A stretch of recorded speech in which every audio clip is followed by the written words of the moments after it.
faced attacks. We took the hits. We weathered the storms, but we stood our ground. We set out a vision. We executed on that vision, and we produced historic results. And the people of this state have responded in record fashion. Now, while our country flounders due to failed leadership in Washington, Florida is on the right track. Florida Governor Ron DeSantis, nearly a 20-point difference over Charlie Crist. Following that decisive victory, the winning continues up and down the ballot there. Republican Senator Marco Rubio cruised to a third term after defeating challenger Val Demings. All this solidifies the state's red standing and lays out the blueprint for the grand old party.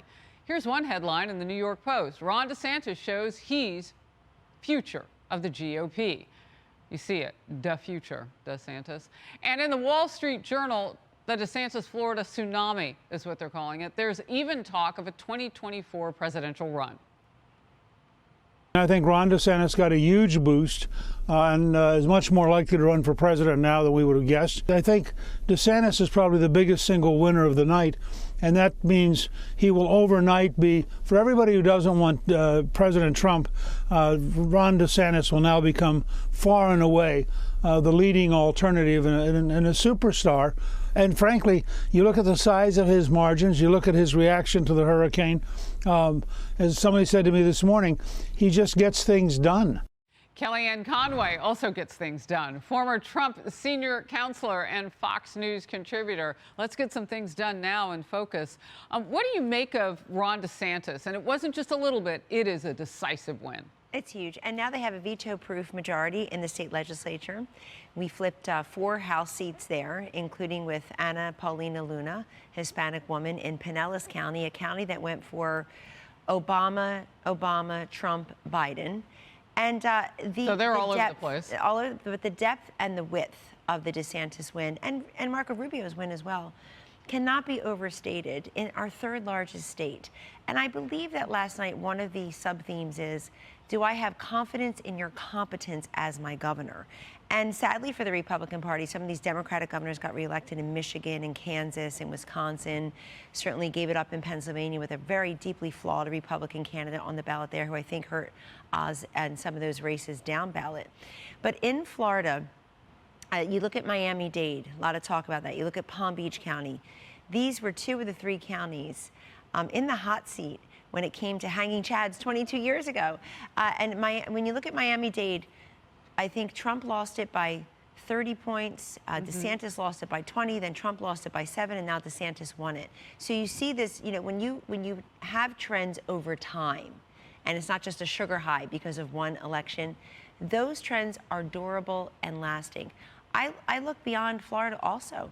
We have Iowa was a clean sweep. We're picking up congressional seats on Long Island, in New Jersey, in California. So I think everything all being told, we're going to have a decent night, and Nancy Pelosi will no longer be speaker. As you were talking about Miami-Dade County, we popped up some numbers. Let's put those back up just so we can see those. And that's, you know, how the vote has gone from 2018 to 2022. And just look at where Ron DeSantis has gone. I mean, what is it about Miami-Dade that's necessarily changing? You did have a lot of New Yorkers move there. Yes. During the pandemic. But Harris, they left their ideology behind here in New York. Yeah. That's a concern. People like me who look at data, that's a concern that we always have, which is that when you have this influx of folks who are, coming from blue areas, blue states, blue cities, will they leave their blue state ideology Arizona's behind or bring it asking with that them? same thing with all the Californians. And it's very clear in Florida that they're so impressed with the competence of Governor DeSantis. And let me say something else about him. He does a lot of press conferences on any number of issues, workforce development, the taking on Disney, education, keep the kids in class and keep businesses open, and so on and so forth. It's still a state that has no state income tax, which is very attractive. He's kept that. But it's also a state that has a surplus, so he can spend money on things that people need and not the way they do it in Washington. And I think most importantly, nobody can see a hurricane coming. And his test of leadership in just the last several weeks with the hurricane, I think people saw a different Ron DeSantis. And what you never know what you're made of, the metal, METTLE, until things like that happen. But it's a big night. And obviously, he also, spent some of his political currency going and campaigning for other Republican gubernatorial candidates across the country. So talk to that issue, if you would. You saw Glenn Youngkin do that, governor of Virginia, do that as well.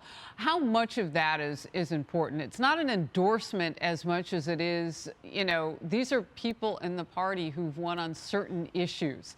So it's not just some big name coming in to kind of, prop you up by the shoulder pad. And but DeSantis wins on the issue consistently of, I'm going to get things done that nobody expects, like the causeway connecting Sanibel after a hurricane. Everybody said that was going to take. Engineers I talked to, months to a year. He got it done in less than 60 days. And then Glenn Youngkin on the parents issue. So why is that happening in this party, but it wasn't necessarily happening across the aisle? Well, it's not. And look, they were scaring the Democrats. What were their closing arguments? Scaring, scolding voters. They have to wake up today. So what worked for them? What worked for the Democrats? I think abortion was a bigger issue at the ballot box than people anticipated, because when you looked at the overall polling, abortion had faded as a top issue compared to June, July, and August, when it was dominating Google Trends. But Planned Parenthood, the pro-abortion groups, they spent over $400 million. That's, probably all told $500 million. And I think it was very important, and they probably banked those votes a little bit early. When you ask people what's the most important issue, abortion may fade a little bit because people are they're overtaken by inflation, and they're overtaken by their concern about the border and for some crime, and certainly parents and education. I'm grateful every day that Glenn Youngkin and Ron DeSantis are strong Republican conservative governors who are unafraid to take chances. And we have many. Kim Reynolds got reelected in Iowa, Greg Abbott in Texas, McMaster in South Carolina. Certainly we have very strong Republican governors. And I think last night people said, you're competent. You've done a great job. I'm going to reward you for that and have 4 more years with you. I also think we're going to pick up the governorship in Nevada. I've been saying that all week. Joe Lombardo, former sheriff of Clark County, we haven't talked veteran, about that. And Sisolak, who is the governor, sitting governor, Democrat in Nevada, he locked down his state. If you look at the lost learning and the small businesses that have disappeared forever in that state, Harris, that's going to cost him that governorship. Talk to me about what you anticipate to come next. We've got toss-up states. We know we were just covering Wisconsin because we have a reporter on the ground there. So we're waiting moment by moment to confirm it here at Fox, what's going on in that race. But, there were some calls, well, you could see as many as 54 seats for Republicans. What happened? Well, we would never have 54 seats in 2022. That would never happen because there weren't 54 seats available. You're never going to have a 1994 situation or even a 2010 63-seat shellacking for President Obama, as he called it. Why? Because, well, number one, the Republicans banked 14 of those seats in 2020. And not a single Republican incumbent lost in the House in 2020. That's almost unheard of. Plus, they turned 14 blue to red, even though Biden became president. Number two, both parties are guilty of gerrymandering and redistricting in a way that has left so few competitive seats that you just can't grab it. I think that my predictions were somewhere between 20 and 22. That may fall short, but I think a lot of these in the House, a lot of these are still not being called, and I think the Republicans have a great shot of ending up with 51 Senate seats because Adam Laxalt feels good. I just talked to him about just trying to get the facts. What remains? It looks like the incumbent there, Catherine Cortez Masto, first Latina woman, she didn't really perform as well among Hispanics as she needed to. Clark County, it looks like she performed about 5%, but we have a lot of outstanding votes. In Nevada, Harris, you take your ballot to the polling place. They have 280 silver boxes in Clark County alone, I believe. They're still looking at Washoe County, still looking at some of the rural votes. So we have to keep our eyes open on that. Oh, real quickly, we had gotten word that they are working on putting together very soon, Maricopa County, a news conference. I want to get your thoughts just quickly on Arizona. Carrie Lake was someone who had, just so much momentum going in for the governor's race against Katie Hobbs. She sued a month ago. Yes. Carrie Lake did, saying that we need to go to paper ballots in the state of Arizona.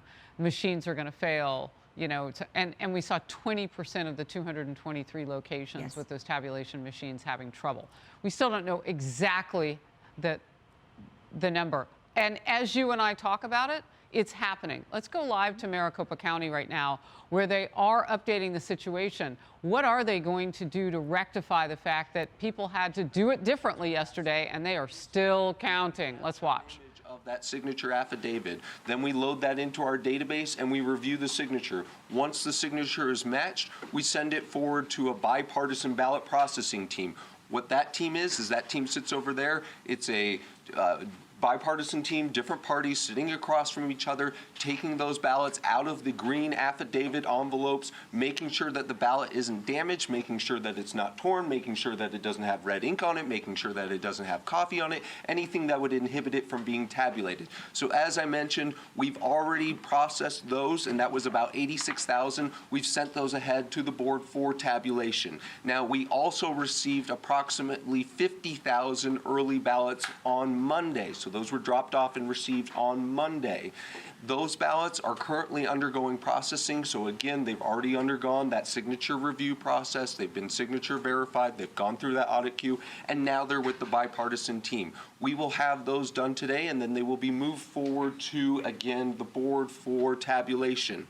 Finally, and this is the big number that is bigger than ever before, we received approximately 275,000 early ballots dropped off yesterday on election day. So that is what we were doing late last night. My team and I, if you saw us in the warehouse, we were receiving back those early ballots that are returned from the voting locations after the voting locations are closed. We're then sorting those. We're then processing those, we're sending them in, we're image capturing that signature, and what we will be doing today and tomorrow and the next day is we will be reviewing the signatures of all of those 275,000. Once they go through signature verification, once they are deemed good signature, once they go through an audit queue, then they can be sent ahead to the board for tabulation. This number is immense. And it's a conversation that... Alrighty, so the main detail there is how much more counting they have to do and how many more ballots. He said 86,000 votes, signature reviewed. Now they're before a bipartisan review team and so on and so forth. Maricopa County is important in the count for Arizona. Kellyanne Conway back with me now. What is going on here? Republicans changed the laws down there. That's embarrassing for them. They can't count in the same day?